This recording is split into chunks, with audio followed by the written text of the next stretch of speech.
that Halloween is the sexiest holiday of all. Probably really the only holiday that's really sexy.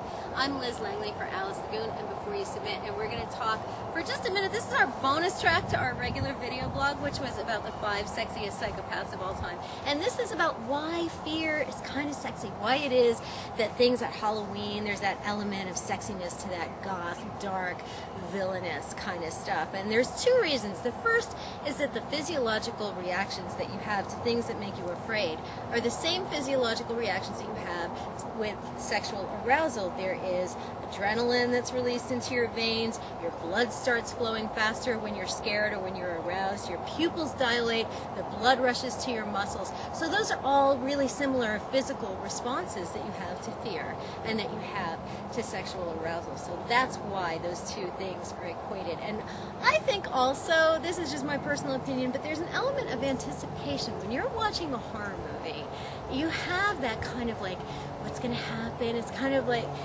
there's an element of anticipation and uncertainty. You're a little bit vulnerable, and that little bit of vulnerability, you have to be a little bit vulnerable to be sexually engaged. So there's a little element of vulnerability there, and that's what makes these things so sexy. So when people say they really love horror movies, it doesn't mean they're nuts.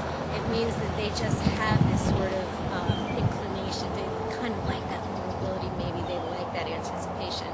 So that's my theory about why sexy is so scary, or scary is so sexy.